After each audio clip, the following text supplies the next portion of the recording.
Hello everyone. आज की इस वीडियो में हम image formation by concave mirror के रे डायग्राम्स बनाना सीखेंगे। किसी भी ऑब्जेक्ट की इमेज कॉनकेव मिरर पे कैसी बनती है, रियल बनती है या फिर वर्चुअल, ये डिपेंड करता है उस ऑब्जेक्ट की पोजीशन पे। इसमें हमें टोटल 6 केसेस पढ़नी है। पहला केस है ऑब्जेक्ट एट इन्फिनिटी। तो कोई भी ऑब्जेक्ट जो इन्फिनिटी पे प्रेजेंट हो, उससे जो रे निकलती हैं वो पैरेलल होती हैं प्रिंसिपल एक्सिस के, और वो रिफ्लेक्शन के बाद फोकस से पास आउट करती हैं। ठीक, तो ऑब्जेक्ट इन्फिनिटी पे रखा है तो उससे निकलने वाली रेज पैरेलल होंगी प्रिंसिपल एक्सिस के। ठीक, तो ये रेज पैरेलल हैं प्रिंसिपल एक्सिस के, और रिफ्लेक्शन के बाद कॉनकेव मिरर में रिफ्लेक्शन के बाद वो फोकस से पास करती हैं। तो फोकस से पास करेंगी जब, तो हमें कुछ ऐसा फिगर मिलेगा।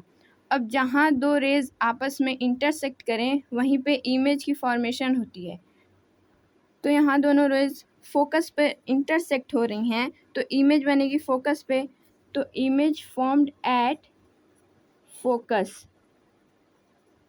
अब इमेज का नेचर कैसा होगा? इमेज फोकस पर बन रही है तो ये हाईली डिमिनिश्ड होगी, यानी ऑब्जेक्ट से छोटी होगी, बहुत ज़्यादा छोटी होगी। तो इमेज का नेचर है हाईली डिमिनिश्ड। डिमिनिश्ड यानी छोटा। अब ये जो फोकस पे इमेज बनेगी वो रियल एंड इन्वर्टेड, इन्वर्टेड यानी उल्टी होगी। तो रियल एंड इन्वर्टेड। ठीक, अब दूसरा केस है ऑब्जेक्ट बियॉन्ड सी। अब कोई ऑब्जेक्ट सी के पीछे रखा गया है, ऑब्जेक्ट को हम एरो से डिनोट करते हैं। तो हमें पता करना है कि उसका रे डायग्राम कैसा होगा। तो पहले हम एरो के हेड से एक रे पास कराएंगे जो पैरेलल होगी प्रिंसिपल एक्सिस के, और रिफ्लेक्शन के बाद वो फोकस से पास आउट करेगी। ठीक, अब हम दूसरी रे पास करेंगे सेंटर से। सेंटर से जब भी कोई रे जाती है तो वो दोबारा उसी रास्ते वापस लौट आती है।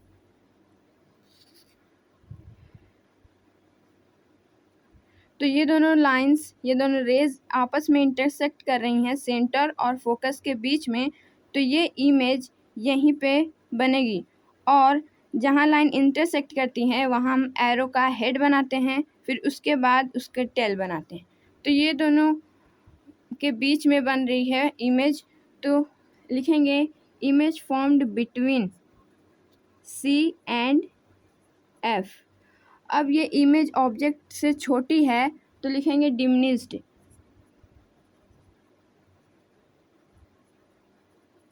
और ये real and inverted, real and inverted.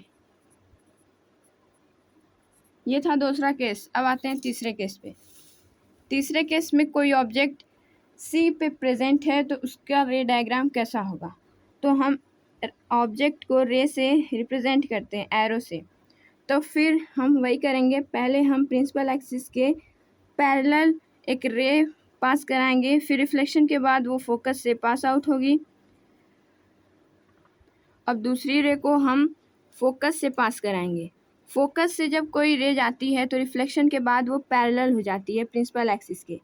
तो ये इधर ऐसे होगा। ये दोनों रे यहाँ पर इंटरसेक्ट कर रही हैं तो इमेज यहीं पे बनेगी। पहले हम एरो की हेड बनाएंगे, फिर उसके बाद उसकी टेल बनाएंगे। अब आप देख रहे हैं कि इमेज सी पे ही आके बनी है, तो इमेज फॉर्म्ड एट सी, और ये सेम साइज़ की है तो नेचर होगा इमेज का सेम साइज। और ये रियल एंड इन्वर्टेड है, रियल एंड इन्वर्टेड। अब उसके बाद चौथा केस है object between centre of curvature and focus, यानी ऑब्जेक्ट सी और एफ के बीच में प्रेजेंट है। अब हम फिर वही करेंगे, पहले एक रे पास कराएंगे पैरेलल जो रिफ्लेक्शन के बाद फोकस से पास आउट होगी। फिर दूसरी रे हम फोकस से पास कराएंगे तो रिफ्लेक्शन के बाद वो पैरेलल हो जाएगी। अब जहाँ दो लाइंस इंटरसेक्ट कर रही हैं वहीं पे इमेज बनेगी। तो हम पहले इमेज की, ऑब्जेक्ट की हेड बनाएंगे, फिर उसके बाद उसका टेल। अब आप देख रहे हैं कि इमेज सी यानी सेंटर ऑफ कर्वेचर के पीछे बनी है, तो image formed beyond C, beyond C. अब इमेज का नेचर कैसा है, आप देख रहे हैं कि इमेज ऑब्जेक्ट से बड़ी बनी है, तो इनलार्ज्ड, इनलार्ज्ड। अब इमेज रियल एंड इन्वर्टेड है, तो लिखेंगे रियल एंड इन्वर्टेड। अब पांचवा केस है ऑब्जेक्ट एट एफ, यानी ऑब्जेक्ट एफ यानी फोकस पे प्रेजेंट है, तब इसका रे डायग्राम कैसा होगा। फिर पहले हम वही करेंगे, पहले पैरेलल रेस पास कराएंगे और रिफ्लेक्शन के बाद वो फोकस से पास आउट होगी। अब एक रे हम सेंटर से पास कराएंगे, तो सेंटर से पास करने पे कोई भी रे वही अपने रास्ते वापस आ जाती है, रिट्रेसेस इस पाथ। तो ये जब रे इधर जाएगी तो उसी रास्ते वापस लौट जाएगी। अब आप देख रहे हैं कि ये दोनों लाइन कहीं भी इंटरसेक्ट नहीं हो रही हैं, ये लाइंस कहीं दूर जाके इन्फिनिटी पर इंटरसेक्ट होंगी, तो लिखेंगे object will formed at infinity.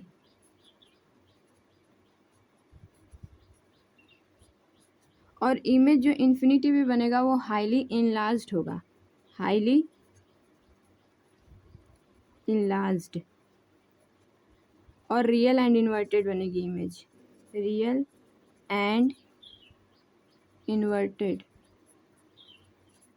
उसके बाद छठा केस है object between F and P, यानी ऑब्जेक्ट फोकस और पोल के बीच में प्रेजेंट है, तो पहले हम पैरेलल रेस पास कराएंगे, रिफ्लेक्शन के बाद वो फोकस से पास आउट होगी। फिर हम एक रे सेंटर से पास कराएंगे। अब इन दोनों रे को पीछे ऐसे खींचने पर ये दोनों आपस में इंटरसेक्ट होंगी एक पॉइंट पर, और जहाँ पे वो इंटरसेक्ट होंगी वहाँ पर हम इमेज का ऑब्जेक्ट का हेड बनाएंगे, फिर उसके नीचे टेल। अब इमेज मिरर के पीछे बन रही, यानी वो वर्चुअल और इरेक्ट होगी, तो लिखेंगे image found from behind the mirror, behind mirror. और ये ऑब्जेक्ट से बड़ी है, इनलार्ज्ड। हाईली का इस्तेमाल हम सिर्फ इन्फिनिटी के केस में करते हैं, इसमें सिर्फ हम इनलार्ज्ड लिखेंगे। और ये इमेज मिरर के पीछे बन रही है, तो ये वर्चुअल और ये सीधी है इरेक्ट, वर्चुअल एंड इरेक्ट। ये कॉनकेव मिरर का एक स्पेशल केस है। ऊपर हमने जितने भी केसेस पढ़े हैं उसमें कॉनकेव मिरर रियल और इन्वर्टेड इमेज बना रहा था, लेकिन छठे केस में कॉनकेव मिरर में वर्चुअल और इरेक्ट इमेज बन रही है, तो ये एक स्पेशल केस है कॉनकेव मिरर में। हमें इसमें टोटल 6 केसेस पढ़नी थी, हमने 6 केसेस के रे डायग्राम्स बनाना सीख लिए। आई होप आपको ये सारी बातें अच्छे से समझ में आई होंगी। Thank you.